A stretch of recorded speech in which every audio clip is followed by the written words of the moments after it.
Buku ini pertama kali diterbitkan menjelang ulang tahun ke-70 Sri Sultan Hamengkubuwono ke-9 tahun 1982. Atmakusumah Astra-Atmaja adalah penyunting yang terpaksa menghilangkan beberapa kalimat penting di buku ini. Kata pengantar dari Mokhtar Lubis itu ada di antaranya yang memuji watak Sri Sultan, sangat memuji kontribusi Sri Sultan pada pembangunan Indonesia, dan bahkan membandingkannya dengan kontribusi Presiden Soeharto dalam pembangunan Indonesia.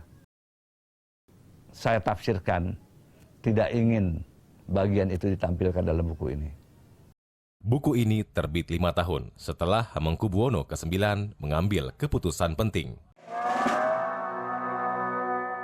Ia menolak dicalonkan kembali menjadi wakil presiden mendampingi Presiden Soeharto tahun 1978. Itu sebetulnya lebih merupakan rahasia dari Sri Sultan kenapa tidak mau melanjutkan posisinya sebagai wakil presiden. Kalau alasan resminya karena kesehatan katanya kan, karena matanya agak kabur katanya. Lalu kan ada wartawan yang mengikuti mobil Sri Sultan dari belakang ketika meninggalkan istana. Ternyata Sri Sultan sendiri yang menyetir atau mengemudikan mobilnya kan. Keputusan Sultan mengundang banyak tanya. Sebab 5 tahun sebagai wakil presiden, Hamengkubuwono ke-9 tak terlihat berkonflik dengan Soeharto. Begini, dua-dua itu dari Jogja. Jadi gini, Bu, saya kalau melihat dua tokoh dibicara, santun sekali, pada tingkat peradaban yang sangat tinggi. Gitu ya. Bahasa itu yang dipakai bahasa, bukan hanya bahasa ngomong, tapi bahasa muka, bahasa body, bahasa macam-macam itu. Tapi santun sekali. Gitu. Pak Harto sangat hormat pada Sultan, Pak Sultan sangat hormat pada Pak Harto. Hamengkubuwono IX dilantik sebagai Wakil Presiden RI tahun 1973. 17 tahun setelah jabatan ini ditinggalkan pendahulunya, Proklamator Muhammad Hatta. Di pemerintahan Soekarno hingga Soeharto, Raja Jawa ini tidak pernah absen menyandang berbagai jabatan publik, mulai dari Menteri Negara, Menteri Koordinator, hingga Wakil Perdana Menteri.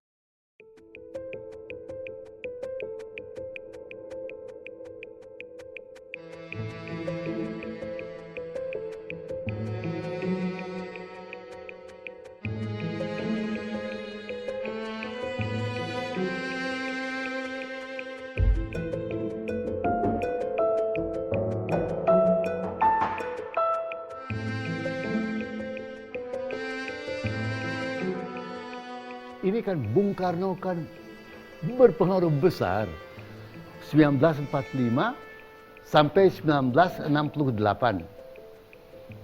National leader, proklamator.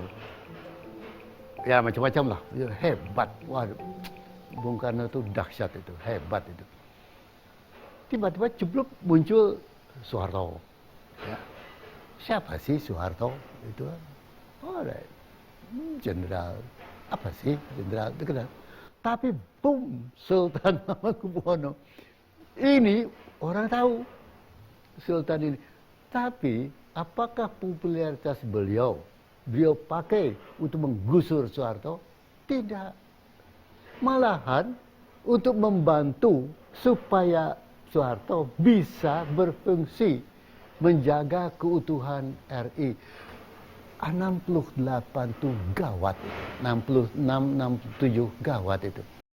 Bersama Soeharto dan Adam Malik, Hamengkubuwono ke-9 dijuluki Triumvirat atau 3 serangkai penguasa yang berhasil memulihkan citra Indonesia di mata internasional. Jadi Pak Harto kan lebih ke arah menstabilisasi politik. Ada triumvirate. Satu, Sultan adalah ekonomi, keuangan, industri, pembangunan. Beliau, pokoknya ekonomi beliau lah. Ada Malik, luar negeri.